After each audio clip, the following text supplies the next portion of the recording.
박수 하나님께 드리겠습니다. 감사합니다. 하나님 말씀 사무엘상 11장입니다. 사무엘상 11장 1절에서 5절 말씀 교독을 하도록 하겠습니다. 암몬 사람 나하스가 올라와서 길르앗 야베스에 맞서 진침해 야베스 모든 사람들이 나하스에게 이르되 우리와 언약하자 그리하면 우리가 너를 섬기리라 하니 암몬 사람 나하스가 그들에게 이르되 내가 너희 오른 눈을 다 빼야 너희와 언약하리라. 내가 온 이스라엘을 이같이 모욕하리라. 야베스 장로들이 그에게 이르되 우리에게 이레 동안 말미를 주어 우리가 이스라엘 온 지역에 전령들을 보내게 하라. 만일 우리를 구원할 자가 없으면 네게 나아가리라 하니라. 이에 전령들이 사울이 사는 기브아에 이르러 이 말을 백성에게 전하매 모든 백성이 소리를 높여 울더니 같이 봅니다. 마침 사울이 밭에서 소를 몰고 오다가 이르매 백성아 무엇으로 이리로 우느냐 하니 그들이 야베스 사람의 말을 전하니라. 아멘. 축복을 선포하겠습니다. 평안하십시오. 당신은 세계 살릴 선교사입니다. 하나님의 유업을 이을 자입니다. 할렐루야. 은혜로운 찬양 너무 감사합니다. 오늘 누가 누구를 섬기며 살아가는가, 오늘 제목입니다. 누구를 섬기며 살아가는가. 여러분 마음 중심에 한평생 주만 섬기기를 바랍니다. 우리가 한평생 주만 섬기지 아니하면 다른 것들이 우리 안에 들어오고요, 그게 우리는 결국 종로로 달 수밖에 없는 것입니다. 그러나 정말 한평생 그리스도만 섬기며 나갈 때에 주의 참된 능력, 주의 참된 소망이 무엇인가를 확인케 되어지고 체험케 될 것입니다. 이번 한 주간도 모든 현장에서 누구를 섬기며 살아가는가, 오직 그리스도만 섬기는 시간들 되기를 바라고, 여러분 평생이 주만 섬기며 살아감으로 말미암아 주님이 나에게 참된 능력임이, 주님이 나의 참된 소망임이 확인되고 누려지는 증인의 삶이 되기를 다시 한번 주의 이름으로 축원합니다. 누구를 섬기며 살아가는가, 이 질문들을 날마다 우리에게 던져야 합니다.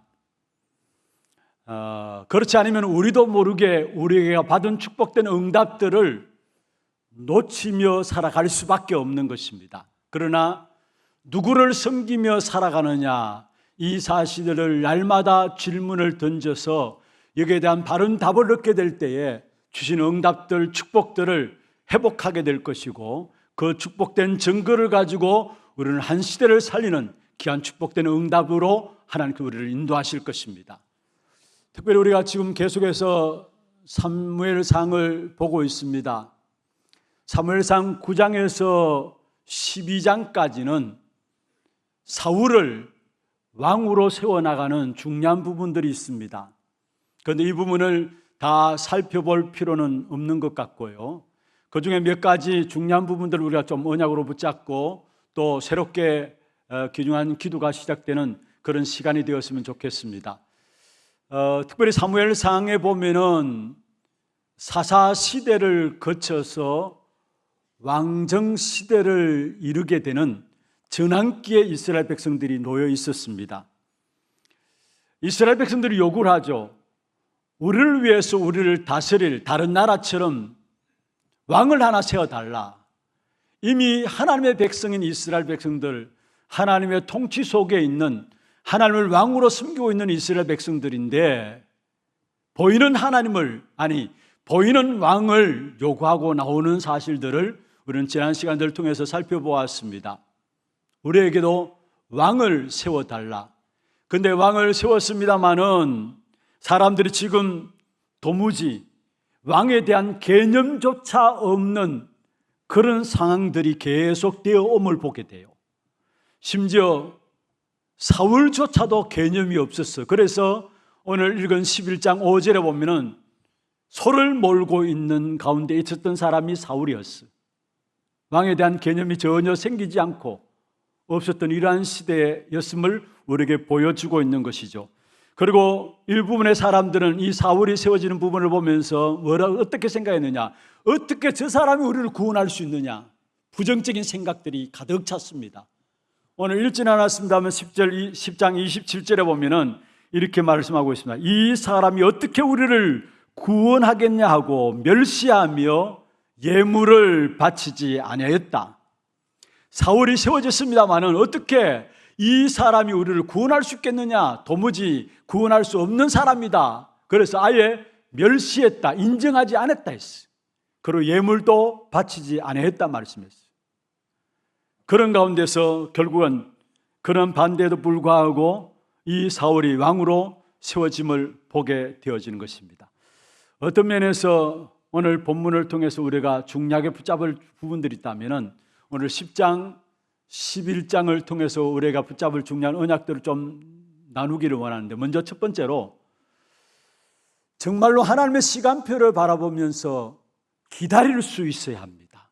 그게 바로 하나님의 사람들입니다.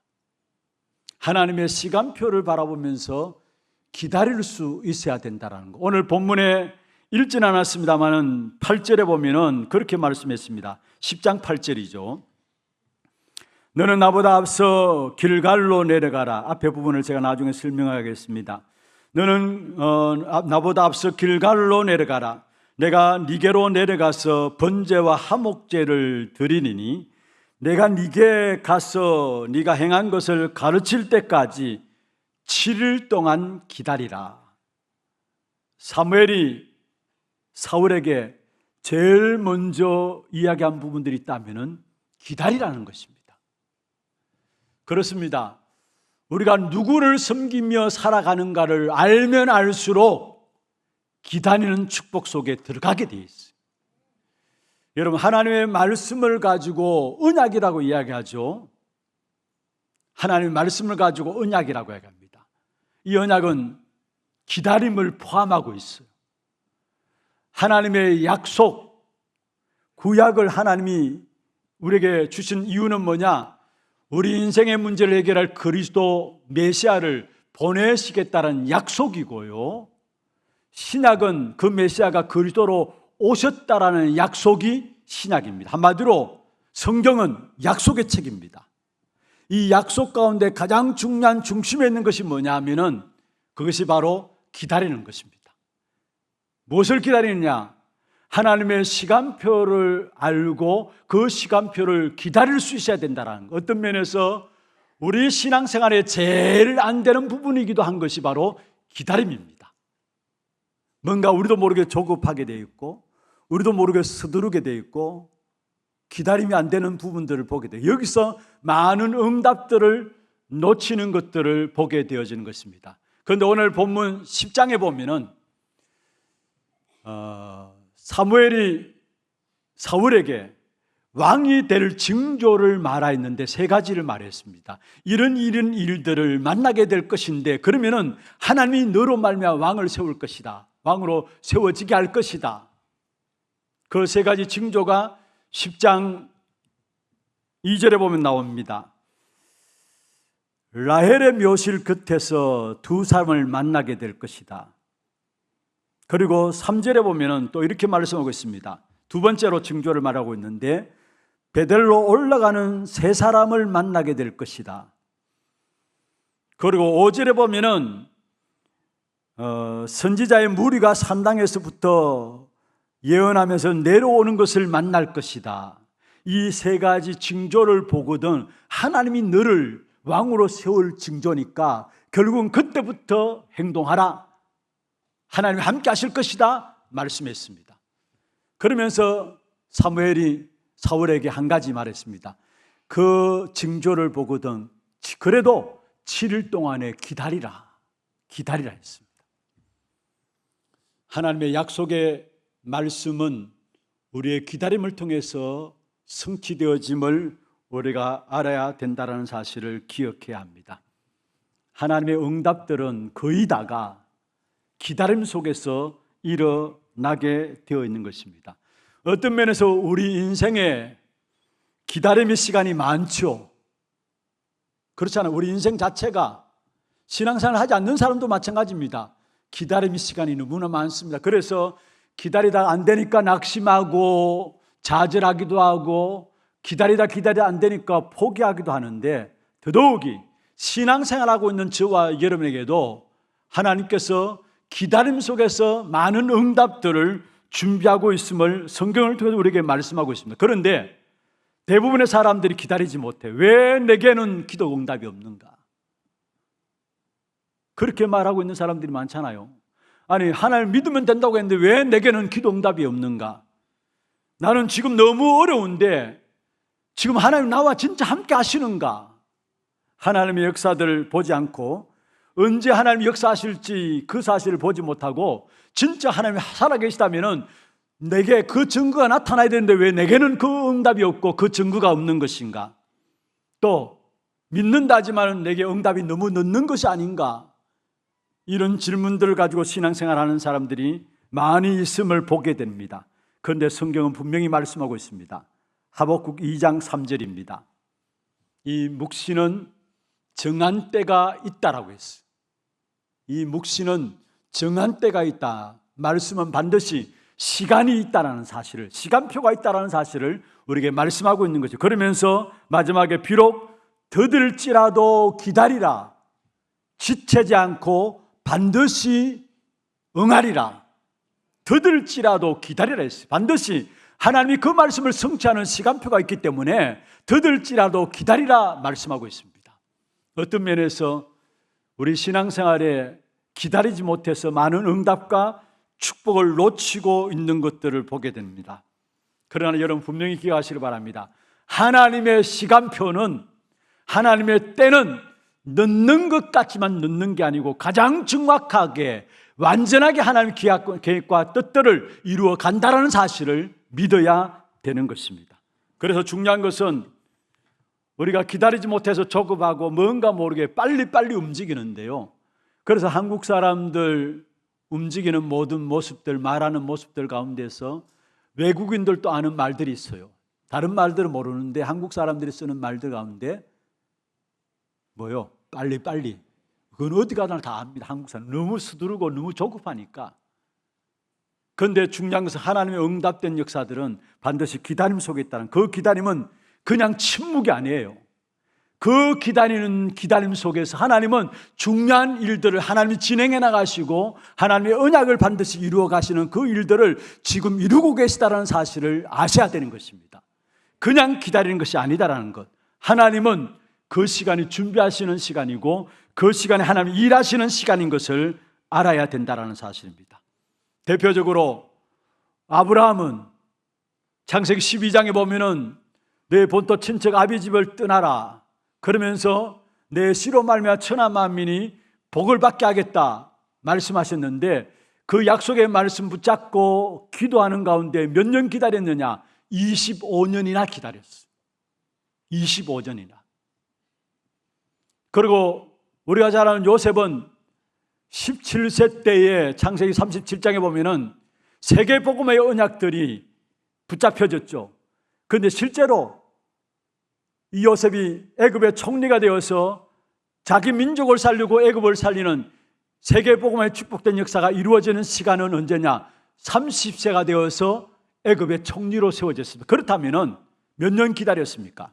13년 기다림이 있었다라는 거. 다윗도 마찬가지입니다.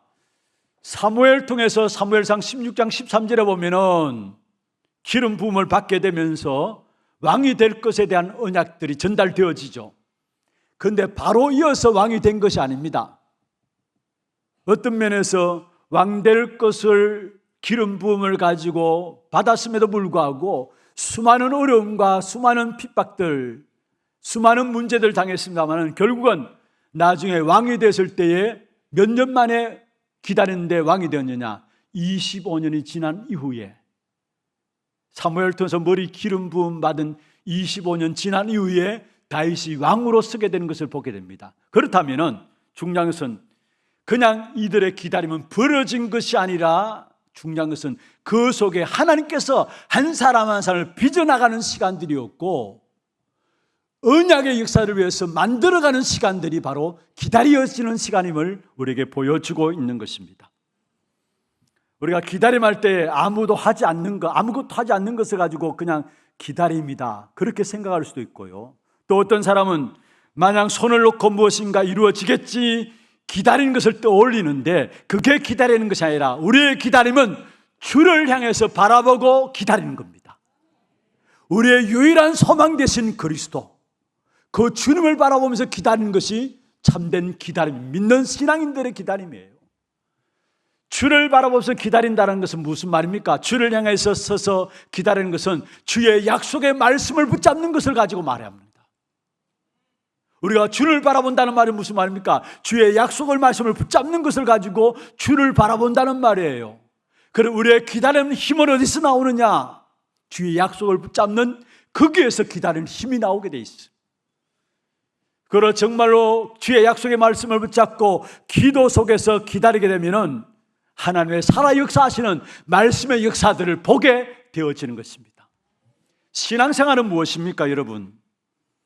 하나님이 우리에게 주신 말씀이 무엇인가를 알고 그 약속의 말씀이 나의 삶 속에서 성취됨을 보고 사는 것이 신앙생활이잖아요. 다시 말씀드리면은 하나님이 하나님의 자녀에게 주신 약속, 그 약속이 무엇인가를 알고 약속 붙잡고 기다렸더니만 하나님의 말씀이 살아있는 말씀인 것을 보고 체험하고 누리는 것, 그게 바로 신앙생활인 것입니다. 그렇다면 그 약속의 말씀이 체험되어지고 누려지는 그 속에 뭐냐? 다른 것이 아니라 기다림이 있다라는 것. 그리고 우리는 그냥 기다리는 것이 아닙니다. 약속의 말씀을 붙잡고 기다리는 것입니다. 그 속에 하나님의 살아 역사하시는 말씀이구나, 이 말씀의 역사들을 보게 돼 있어요. 여러분 정말로 이 사실을 보면 볼수록 모든 것들을 보는 눈들이 달라지게 되어 있는 것입니다. 중요한 것은 우리가 하나님의 약속의 말씀을 붙잡는다, 그때부터 이미 하나님은 일하기 시작하는 겁니다. 여러분이 이 자리에서 오늘 또 예배하는 가운데서 주의 말씀에 아멘 하면서 그 말씀이 내게 붙잡혀진다, 이런 그때부터 하나님이 일하시기 시작하는 겁니다. 일하시면서 정확한 시간표에 우리보다 더 잘하신 하나님께서 우리에게 정확한 시간표에 그 말씀의 성취를 하나님이 이루어 나가시게 돼 있어요. 다니엘서 10장 12절에 말씀하고 있습니다. 한번 보십시다. 그가 내게 이르되 다니엘아 두려워하지 말라. 네가 깨달으려 하여 내 하나님 앞에 스스로 겸비하게 하기로 결심하던 첫날부터 내 말이 응답받았으므로 내가 내 말로 말미암아 왔느니라. 언제부터? 약속의 말씀을 깨닫기 위해서 결심하는 첫날부터, 다시 말하면 약속의 말씀을 붙잡는 그 시간부터 이미 응답되었다는 것. 그 시간표는 하나님의 손에 있고 우리에게 가장 정확하게 우리에게 하나님께서 말씀을 성취시키심을 말씀하고 있는 것입니다. 신앙생활, 하나님의 말씀이 살아서 역사하심을 보는 겁니다. 그렇다면 먼저 내게 약속의 말씀이 붙잡혀져야 되는 것이고, 그 약속의 말씀 붙잡고 어디에 들어가야 되느냐? 기도 속에 들어가야 합니다. 이게 바로 신앙생활이고 그 속에 기다림을 통해서 하나님의 역사들을 우리는 체험하게 되어 있는 것입니다. 그런데 성경에 보면 기다리지 못한 사람들, 살펴볼 수 있는데요. 먼저 여러분 아브라함 살펴보십시다. 기다리지 못한 사람들. 하나님께서 갈대아 우르 우상 동네에 있는 아브라함을 불러내셔서 내 씨로 말미암아 천하 만민이 복을 받게 하겠다. 중요한 언약을 주셨어요. 갈대아 우르를 떠나라 하면서 내가 네게 복을 주고 내 씨로 말미암아 천하 만민이 복을 받게 하겠다. 그런데 아브라함은 아들이 없어요. 사실 씨가 없어요. 하나님께서 힘 빠져 있는 아브라함에게 창세기 15장에 나타나셔가지고 1절에 보면은 내가 너의 상급이다, 내가 너의 방패다 말씀했어요. 그러니까 아브라함이 2절에 보면은 하나님 내게 무엇을 주시려 하나이까? 나는 자식이 없습니다. 내가 씨가 없습니다. 그럼에도 불구하고 하나님은 여전히 내 씨로 말미암아 처음 12장에 약속했던 그 말씀대로 내 씨로 말미암아 하나님께서 축복을 이어가겠다는 말씀을 주세요. 아브라함은 자기의 상황과 현실을 바라보면서 약속의 말씀을 붙잡고 기다려야 되는데 기다리지 못한 부분들 봐요. 그래서 뭐라고 했느냐? 하나님 좋습니다. 내가 씨가 없기 때문에 내게 있는 다메섹 사람 엘리에셀이나 하나님 앞에 서기를 원합니다. 하나님의 말씀을 안 믿었다는 말이죠. 약속을 붙잡고 기다려야 되는데 내게 있는 저 종 다메섹 사람 엘리에셀이나 하나님 앞에 서기를 원합니다라고 이야기했어요. 전혀 약속의 말씀을 믿지 않는 아브라함의 모습들을 보게 됩니다. 우리의 모습 아닙니까? 우리의 상황과 현실을 바라보면 말씀을 믿을 수가 없어요. 그러니까 하나님의 말씀이 살아 역사하시는 사실을 못 보는 겁니다. 창세기 16장에 보면 하갈을 취합니다. 아브라함이 약속을 주셨음에도 불구하고 여전히 안 믿어가지고 여종 하갈을 취해서 누구를 낳습니까? 이스마엘을 낳게 됩니다. 그렇게 세워진 이스마엘이 나중에 이스라엘 백성들에게 끝까지 공격한 역사 속에서 이스마엘이 이스라엘을 끝까지 공격해온 그 사실들을 우리가 보게 되잖아요. 그리고 기어코 하나님께서 약속의 말씀을 하나님이 이루시는 사실들이 나오는데 그게 바로 창세기 21장 1절에서 2절에 나오는 말씀입니다. 내 씨로 말미암아 천하 만민을 복받게 하겠다 말씀을 주셨던 것처럼 그 약속의 말씀을 하나님께 이루시는 사실을 보게 되는데 여러분 여기서 여러분 아셔야 될 것이 있습니다. 하나님이 약속하신 것에 대해서 우리가 뭔가를 거들어서 하나님의 약속을 이루는 것이 아니라는 사실. 하나님의 약속은 하나님이 주시고 그 약속을 하나님이 이루신다는 거예요. 우리는 자칫 잘못 알아보면은 내가 하나님의 약속을 이루는 일에 내가 뭔가 도와야 된다라고 내가 뭔가 거들어야 된다고 생각하는데 하나님의 약속이 이루어지는 데는 우리의 도움이 필요 없고 우리가 뭔가 거두는 것이 아니라 중요한 것은 하나님께서 하신 약속을 하나님이 이루신다라는 것. 이걸 딱 가지합니다. 약속 붙잡고 기다리면 돼요. 창세기 21장 1절 2절에 이렇게 말씀하고 있습니다. 여호와께서 말씀하신 대로 사라를 돌보셨고 여호와께서 말씀하신 대로 사라에게 행하셨다. 여기에 말씀하신 대로 사라를 돌보셨고 사라에게 행하셨고 2절에 보십시오. 사라가 임신하고 하나님이 말씀하신 시기가 되어 노년의 아브라함에게 아들을 낳으니 인간의 도움이 전혀 필요치 않습니다. 우리가 뭔가 도울 것이 아니에요. 거둘 것이 아니에요. 하나님이 주신 약속의 말씀을 하나님이 성취시켜 나가신다는 것. 우리가 할 수 있는 것은 뭐냐? 약속의 말씀을 붙잡고 기다리는 것입니다. 여러분 정말로 하나교회 성도들 하나님 주신 약속의 말씀을 붙잡는 믿음이 회복되기를 바랍니다. 누구를 숨기면 살아가는가? 여러분 정말로 하나님을 숨기는 안에 참된 왕 대신 그리스도를 믿는 분이라면 그 그리스도께서 우리에게 주신 말씀, 약속의 말씀을 붙잡고 기도로서 기다리게 되면 하나님의 살아 역사하심을 여러분 모든 현장에서 보게 되고 증인들로 서게 될 것입니다. 이 축복된 은혜가 오늘 하나님의 모든 성도들 있기를 주의 이름으로 축원합니다. 오늘 읽어보지는 않았지만은 사무엘상 13장에도 보면은 블레셋이 또 이스라엘 백성들을 공격해 왔어요. 그런데 그게 사울 왕이 이제 본격적으로 왕으로 이렇게 세워져 가지고 블레셋의 공격을 받았는데 왕으로서 너무나 위급한 상황을 당한 거예요. 그러니까 이걸 어떻게 해야 될까? 당장 이제 사무엘을 불러서 하나님 앞에 번제는 드려야 되는데 사무엘은 나타나지 않지. 그러니까 너무 위급하니까 이 사울이 어떤 방법을 취했냐 하면은 너무나 위급한 상황들이 되어지니까 어떤 정도로 위급했느냐. 사무엘상 13장 보세요. 5절에 보면 이렇게 말씀하고 있습니다. 블레셋 사람들이 이스라엘과 싸우려고 모였는데 병거가 3만이요 마병이 6천 명이라. 백성은 해변에 모래같이 많더라. 그들이 올라와 벨냐웻 동쪽 믹바스에 진침해. 6절에 보면 위급함을 보았다 했죠. 이스라엘 사람들이 위급함을 보고 절박하여서 그들이 은밀한 곳과 웅둥이에 숨었다 이야기하고 7절에 보면은 모든 백성이 그를 따르는 모든 백성이 떨었고요. 그러면서 8절에 보면은 사울과 함께 했던 사람들이 사울에서 점점 흩어져서 떨어져 나가게 되었어요. 여러분이 왕 같아도 이런 상황이라면은 사무엘 오기 전에 사무엘은 사무엘이지만은 내가 하나님께 나가서 제사를 드리되겠다. 그렇게 하게 나갈 거 아닙니까? 그렇게 여러분 갖고 있는 생각대로 사울이 그렇게 행동을 취했어요. 너무나 위급하니까. 여러분 상황들은 위급할 수밖에 기다릴 수 없어요 지금. 아니 자기와 함께 있는 부하들이 자기에게 점점 흩어지는데 어떻게 합니까?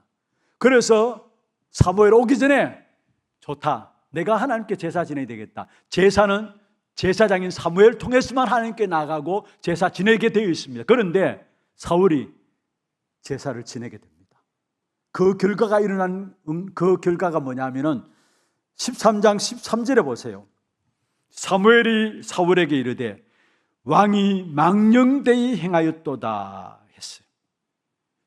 왕이 왕의 하나님 여호와께서 왕에게 내리신 명령을 지키지 아니하였도다. 그러면 14절에 지금은 왕의 나라가 길지 못할 것이다 했어요. 기다리지 못한 사울 왕의 모습들을 통해서 어떤 일들이 사울 왕에게 일어나게 될 것을 예언한 것인가 우리에게 말씀하고 있습니다. 우리의 모든 상황과 현실과 모든 문제들을 하나님께서 너무나 잘 알고 계시는 주님이십니다. 그렇다면 우리는 주님께서 주시는 말씀, 약속의 말씀만 언약으로 붙잡고 기도 속에서, 여러분 약속의 말씀을 붙잡고 기도 속에 들어가는 그 기다릴 수 있는 힘을 얻는 거예요. 그 속에 나가게 될 때 하나님이 하나님 되심을 나타내 보이실 것입니다. 오늘 우리 찬양대 한평생 마음에 주님만 모시고 숨긴다, 산다. 그러한 자들에게 하나님의 능력됨을, 예수만이 능력됨을, 예수만이 참 소망됨을 보이시는 것처럼 우리 안에 약속의 말씀을 붙잡고 기도로서 기다린 자에게 하나님 되심을 나타내 보이실 것입니다. 무엇을 통해서? 말씀이 살아서 역사함을 통해서 이 일에 증인되어지는 하나님의 모든 성도들 되기를 주의 이름으로 축원합니다. 그리고 한 가지 더 근본적으로 한 가지 좀 말씀을 드리고 싶은 부분들은, 내가 하나님의 약속의 말씀을 붙잡고 기도하려고 기다리는 것도 기다리는 것이지만은 그 이전에 하나님이 나를 기다리고 계시다라는 것, 하나님이 나에게 기다리고 계시다라는, 나를 기다리고 계시다는 것, 하나님이 오래 참으심으로 말미암아 지금 또 나를 기다리고 계시다라는 것, 이 사실을 잊지 말아야 합니다. 내가 하나님의 약속의 말씀을 붙잡고 기다리는 것도 기다리는 것이지만은 모든 상황과 환경과 현실 속에서 하나님이 모든 축복의 응답을 준비해 놓고 지금 또 나를 기다리고 계시다라는 것. 이사야 1장 18절에 이렇게 말씀하고 있습니다. 오라 우리가 서로 변론하자. 너희 죄가 주홍 같을지라도 눈과 같이 여질 것이요 진홍같이 붉을지라도 양털같이 희게 하리라. 할렐루야. 오늘까지 기다리시는 하나님의 은혜가 우리에게 있는 것입니다. 오늘까지 기다리시는 그 하나님의 은혜가 누구를 통해서? 그리스도로 말미암아 우리에게 날마다 그 사실들이 확인되어야 되겠어요. 그래서 요한복음 3장 16절에 이렇게 말씀하고 있습니다. 하나님이 세상을 이처럼 사랑하사 독생자를 주셨다. 독생자 그리스도를 말하고 있죠. 왜 주셨느냐? 이는 우리를 멸망 가운데서 멸망받지 않고 영생을 얻게 하기 위해서, 멸망받는 세상 가운데 있는 우리를 멸망받지 아니하도록 그리스도를 보내시사 지금 또 우리를 위해서 기다리고 계시다라는 거. 여러분, 오늘 이 자리에 혹여나 아직까지 예수 그리스도를 나의 구주로 주인으로 영접하지 못한 분들이 있다면 진짜 마음에 지금 또 우리에게 모든 문제를 해결해 놓으시고 기다리시는 그리스도를 여러분의 구주로 주인으로 영접하는 시간 되기를 바랍니다. 그리스도께서는 인간이 해결할 수 없는 하나님을 떠난 문제, 인간이 해결할 수 없는 죄로 말미암아 저주와 재앙의 문제, 인간이 해결할 수 없는 사단의 운명 가운데 빠진 문제를 십자가에 다 해결해 놓으시고 지금 또 우리를 기다리고 계세요. 참된 왕으로, 참된 제사장으로, 참된 선지자로 우리 인생의 문제를 이미 다 끝내놓으시고 지금 우리를 기다리고 계세요. 계시록 3장 20절에 말씀하고 있죠. 볼지어다 지금 내가 문 밖에 서서 두드리노니 누구든지 내 음성을 듣고 문을 열면 내가 그에게로 들어가서 그로 더불어 먹고 그는 나로 더불어 먹으리라. 이 시간에 여러분의 마음을 열고 예수 그리스도를 나의 구주로 주인으로 모셔드릴 때에 주님과 교제함을 누리게 되는 축복 가운데 들어가게 돼 있는 것입니다. 요한복음 1장 12절에 영접하는 자 곧 그 이름을 믿는 자들에게 하나님의 자녀되는 권세를 주었다 말씀했어요. 지금도 하나님의 은혜의 역사들이 그리스도로 말미암아 우리의 모든 문제를 해결해 오신 그 은혜가 나를 기다리고 계시다는 것, 이 사실을 오늘 여러분 믿는 믿음으로 주께 나가기를 바랍니다. 어떤 분이 그런 간증을 하셨어요. 목사님, 저는 신앙생활을 저희 가정에서 가문에서 처음 시작했습니다. 그리고 말씀을 계속 듣는 가운데서 어느 날 제 마음에 사도행전 16장 31절이 마음에 딱 담겨졌습니다. 우리의 가정과 가문의 현실을 보니까 그리스도 없이는 안 되는 것을 알게 되었고, 그래서 어떻게 하면 이 복음을 전할 것인가, 마음에 담겨진 언약이, 담아주신 언약이 주 예수를 믿으라, 그리하면 너와 내 집이 구원을 얻을 것이다. 사도행전 16장 31절의 말씀이죠. 그게 신앙생활 속에서 내가 가정과 가문을 위해서 기도해야 되겠다라는 마음을 하나님께 주셨어요. 그래서 끊임없이 계속해서 약속 붙잡고 기도하는 가운데서 형제들이 돌아오게 되고 하나하나 가정이 복음 앞에 서겨지게 되고 심지어 어머니까지 돌아오는데 아버지는 끝까지 복음을 안 받으시다는 거예요. 끝까지. 그런 가운데서 어느 날 아버지가 뇌출혈로 쓰러지게 되셨어요. 그래서 그때 기회다 싶어가지고 또 복음을 전했어요. 그런데 그때도 또 받지 않으셨어요. 그리고 두 번째 또 넘어졌어가지고 뇌출혈로 쓰러지셨는데 또 몸에 진단 받다 보니까 암까지 들어와 있어요. 암까지. 그래서 하나님의 시간표가 되겠구나 싶어서 복음을 전했습니다. 끝까지 완강하게 복음을 받지 않으신 아버지께서 복음을 받아들이고 심지어 예수 그리스도로 말미암아 세례까지도 받게 되는 그 응답을 누리면서 이 분의 고백입니다. 하나님이 기다리고 계셨던 것을 알게 됩니다. 아버지가 돌아오기를 기다리고 계셨던 것을 확인하게 되었습니다. 우리가 하나님을 기다린 것 같지만 아닙니다. 하나님께서 지금 또 마치 집 나간 탕자를 아비가 집 문 밖에 서서 동네 문 어귀에 와가지고 집 나간 탕자를 기다리시죠. 오늘 또 하나님께서 우리를 기다리고 계시는 것입니다. 그리스도 그 이름 붙잡고 우리의 모든 문제를 해결해 놓으시고 부르시는 하나님의 부르심 앞에 반응하는 여러분 되기를 주의 이름으로 축원합니다. 약속의 말씀을 붙잡고 기다리는 기다림 속에 들어가시고 먼저 나를 근본을 바꾸시기 위해서 하나님께 모든 문제를 해결해 놓으시고 우리를 부르신 그 하나님의 부르심에 반응하는 여러분 됨으로 말미암아 참된 하나님의 응답과 축복이 새롭게 시작되기를 주의 이름으로 축원합니다. 두 번째입니다. 누구를 섬기며 살아가는가? 이 사실이 분명할수록 여러분 우리는 세상과 타협하지 않게 되어 있습니다. 많은 사람이 세상과 타협하며 살아갑니다. 마치 오늘 본문에 보면은 11장에 암몬 왕이죠. 나하스가 이스라엘 백성들을 공격해 왔습니다. 그러니까 이스라엘 백성들이 이 나하스 앞에 뭐라 했습니까? 우리와 언약하자, 조약을 맺자는, 평화협정을 맺자는 말이에요. 우리가 언약하자. 어쩌면 하나님의 백성임에도 불구하고 하나님께 나가지 않고 무엇을 보고 있습니까? 하나님의 종이 세상의 종이 되어서 환난을 피해 보려는 그런 마음들, 그 중심을 볼 수 있는 것이죠. 문제가 오면 적당하게 해결해 보려고 하는 이런 모습들을 오늘 이스라엘 백성들의 모습에서 우리에게 보여주고 있습니다. 그런데 여러분, 문제가 오면 적당하게 해결해 보려고 노력하고 있지만은 결국은 그것이 우리에게 세상의 종이 되는 방법인 것을 아셔야 되는 겁니다. 우리는 그리스도 언약 가진 하나님의 자녀입니다. 여러분, 조금만 현장에서 말씀 붙잡고 기도하면 하나님 주시는 증거를 누리게 되어 있어요. 그것 가지고 우리는 세상을 살릴 자들로 나가게 되어 있어요. 그런데 이 축복의 비밀을 맛보지 못하니까, 세상과 하나 되지 못하면, 세상과 같이 가지 못하면 우리가 뭔가 모르게 세상에 뒤처지는 것 같고, 그래서 세상과 짝갈 수밖에 없는 그러한 삶을 살아가게 되는데, 그 결과는 뭐냐? 결국은 세상의 종이 된다라는 것.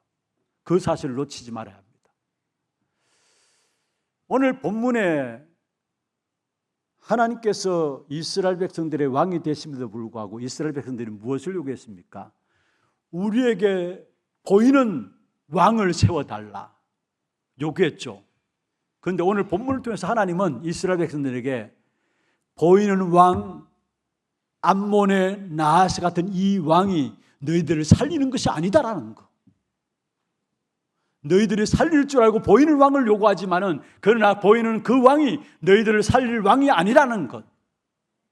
결국은 너희들의 모든 것을 빼앗아갈 것이고, 너희들을 짓밟을 것이고, 심지어 본문에 좀 이따 살펴보겠습니다만 너희 오른 눈을 파낼 것이고, 너희 모든 재산도 빼앗아갈 것이고, 너희 생명까지도 빼앗아갈 것이라는 사실을 말씀하고 있는 것입니다. 세상의 왕인 사단은 결국 우리의 모든 것들을 빼앗아갈 것을 말하고 있어요. 그래서 요한복음 10장 10절에 뭐라 했습니까? 도둑이 오는 것은 도둑질하고 죽이고 멸망시키는 것이다 했어요.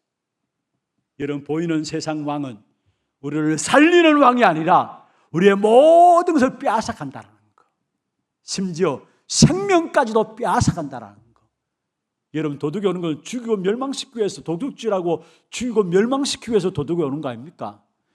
도둑은 누구를 말합니까? 사단 마귀를 이야기했어요. 오늘 아니나 다를까 오늘 나하스라는 이름의 뜻이 뱀이라는 뜻입니다. 암몬 왕 나하스라 있는데, 나하스 이름의 뜻이 뱀이라는 뜻이에요. 뜻, 원문으로. 여러분, 뱀 무엇을 말합니까? 용 무엇을 말합니까? 사단 마귀를 말해요. 세상의 왕들이 너희를 살릴 왕이 아니라는 사실, 너희가 보이는 이방왕 나하스 같은 왕, 힘있는 왕을 요구하지만은, 그러나 그것이 너희를 살릴 왕이 아니라는 사실, 결국 그것이 너희의 모든 것들을 빼앗아갈 왕이라는 사실을 오늘 본문에서 우리에게 말씀하고 있습니다. 그러면서 구체적으로 어떻게 빼앗아가느냐 보세요. 여기에 암몬 사람 나하스라고 했는데, 암몬 사람 나하스는, 여러분, 암몬 사람이라는 것은 성경에 보면은 어떻게 생겨난 민족이냐, 족속이냐 하면은, 조카 롯이 아브라함과의 관계 속에서 아브라함이 양보함으로 보이는 좋은 땅 소돔 고모라를 선택해서 나가게 되죠. 그게 창세기 13장에 나옵니다. 그런데 그 소돔 고모라가 결국 어떻게 됩니까? 멸망받게 되죠.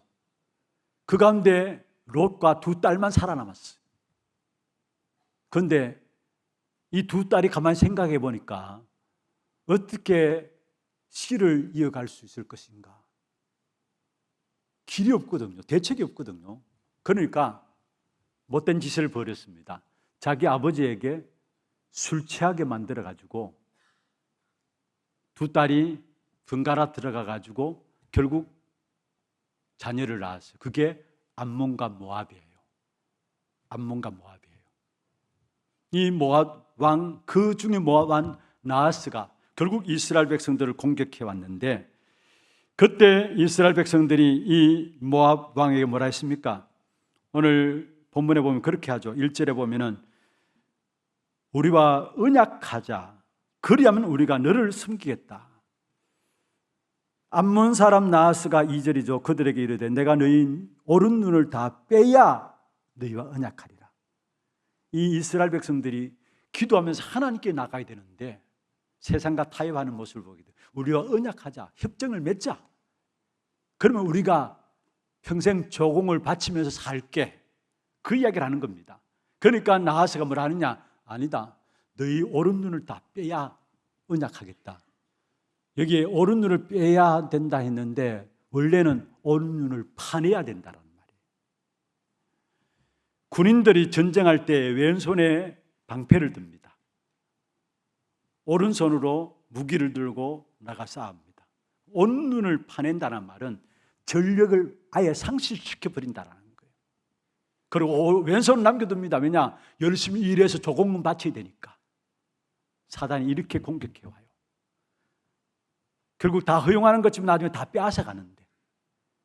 그러면서 또한 오늘 그렇게 그 다음에 야베스 장로들이 그에게 또 이야기합니다. 그렇다면 좋다. 7일 동안에 말미를 돌라, 기회를 돌라. 그런데 참 나하스 왕 아니 암몬 왕 나하스가 그것도 허용합니다. 좋다. 7일 동안 기회를 줄게. 여러분 이것은 무엇을 이야기합니까?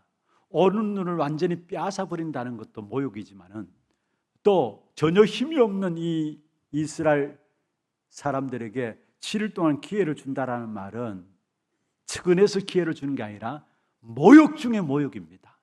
너희들이 아무리 힘내고 아무리 일어선다 할지라도 너희를 구원할 자가 없다라는 모욕 중에 모욕입니다.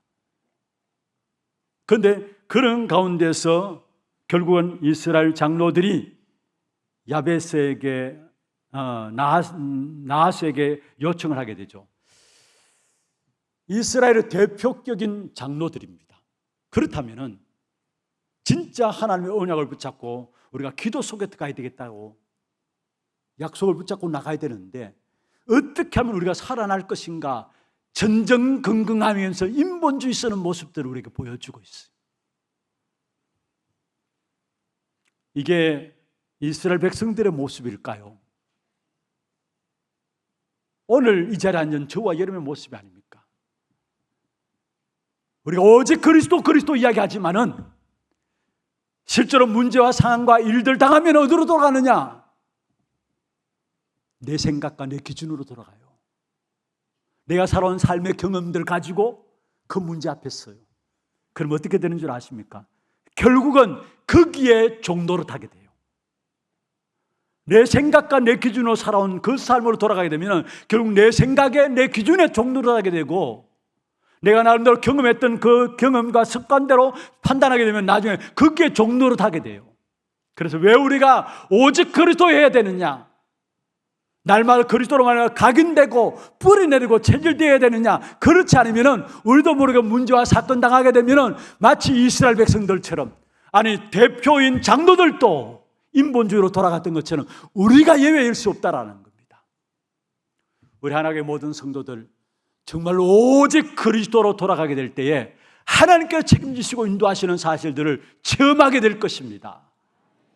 그 증거를 가지는 하나님의 모든 성도들 되기를 바랍니다. 내 생각들 중요할 수 있어요.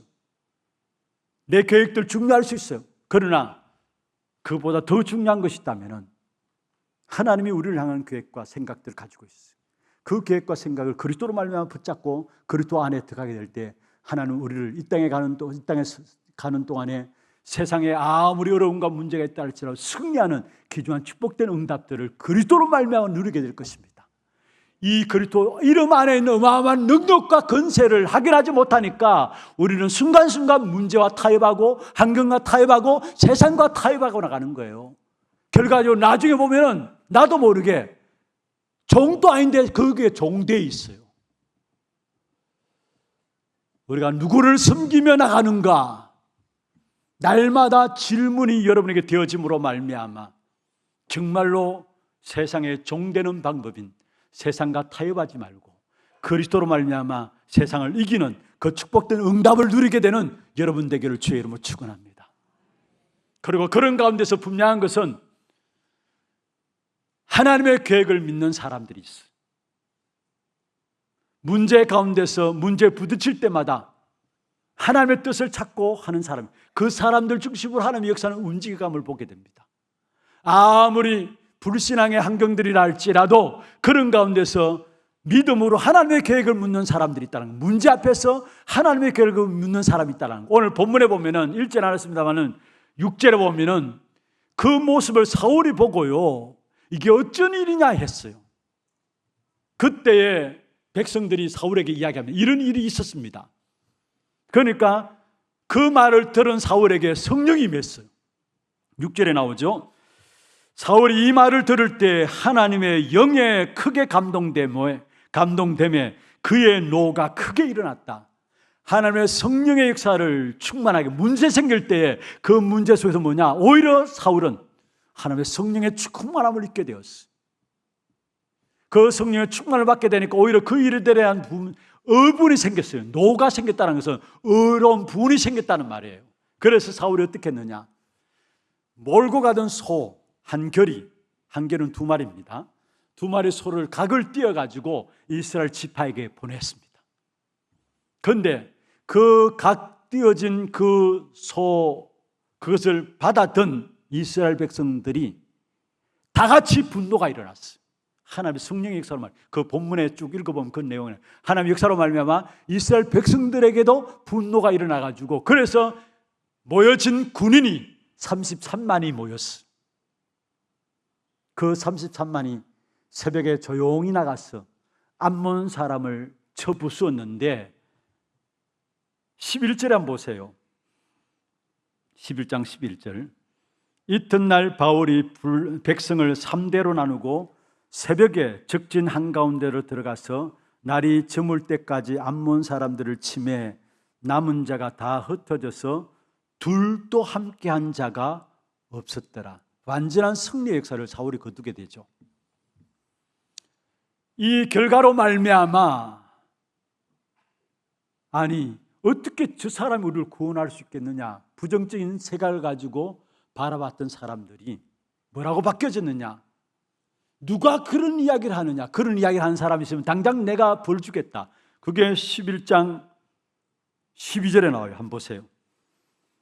생각들이 하나님의 역사를 보고 생각들이 바뀌어진다. 한번 보십시다. 같이 한번 읽어보십시다. 백성이 사무엘에게 이르되 사울이 어찌 우리를 다스리겠나 한 자가 누구이니까 그들을 끌어내소서 우리가 죽이겠나이다. 언제는 저가 어떻게 우리를 구원하겠냐 하다가 저들을 그렇게 이야기하는 사람을 끌어내라, 우리가 죽이겠다, 이렇게 나와요.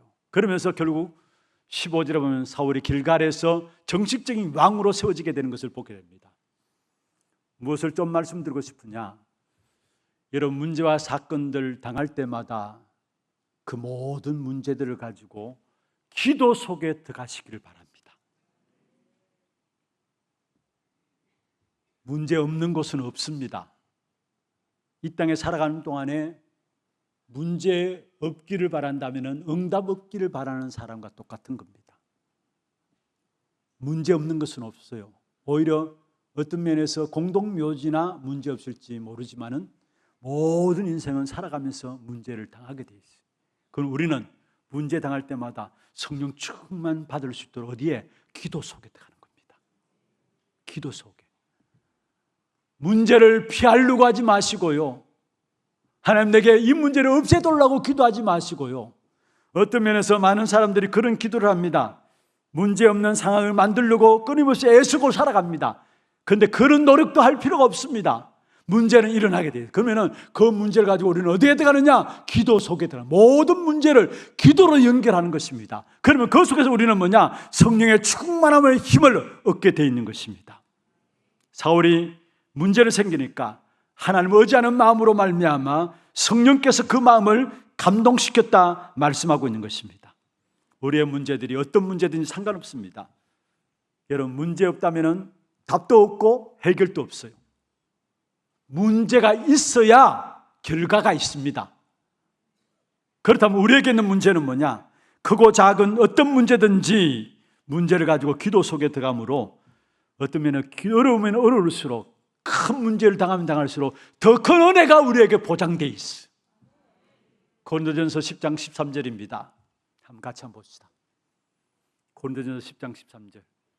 같이 한번 읽어보십시다. 사람이 감당할 시험 밖에는 너희가 당한 것이 없나니 오직 하나님은 미쁘사 너희가 감당하지 못할 시험 당함을 허락하지 아니하시고 시험 당할 즈음에 또한 피할 길을 내사 너희로 능히 감당하게 하시는. 할렐루야. 여러분, 아니 띄워넣어 보세요. 사람이 감당할 시험 밖에는 우리가 당한 적이 없다. 지금 주어진 시험 우리가 당할 수 있다라는 거예요. 사실은 미리 겁내가지고 시험 앞에 어쩔 줄 몰라 하는데요, 감당할 수 있기 때문에 준 거예요. 사실은. 그러면서 오직 하나님의 미쁘사 너희가 감당하지 못할 시험 당함을 허락하신다고요? 허락하지 않는다 했어요. 그리고 시험 당할 즈음에 또한 우리에게 뭐를 연다고요? 피할 길을 여신다. 그리고 능히 감당하게 하신다 했어요. 능히 감당하게 하신다. 문제가 많으면 많을수록, 문제가 크면 클수록 큰 은혜를 입게 돼 있고 큰 능력을 누리게 돼 있어요. 어떤 분이 조사를 했어요. 엘리야가 하나님 주신 영적인 힘을 가지고 7번의 이적을 행했다고 합니다. 그런데 엘리사는 뭐라고 기도했습니까?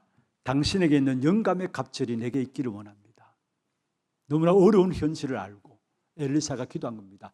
당신에 있는 영감의 갑절이 내게 있기를 원합니다. 그런데 엘리사가 누렸던 이적은 14번이라고 해요. 내게 있는 문제, 큰 문제 앞에 누리시기를 바랍니다. 즐기시를 바랍니다.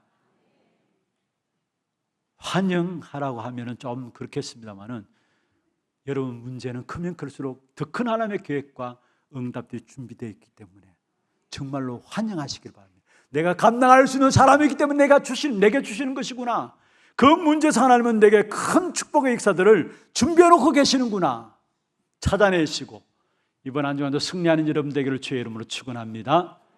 하나님, 이번 한 주간 참된 약속의 말씀이 우리의 모든 기도 속에서 기다림으로 살아 역사함을 보는 증인들 되게 하시고, 정말로 세상을 살릴 수 있는 귀중한 답이 그리스도께 있음을 알고 그리스도께만 집중하는 참된 한 주간의 삶이 될 수 있도록 역사하여 주시옵소서.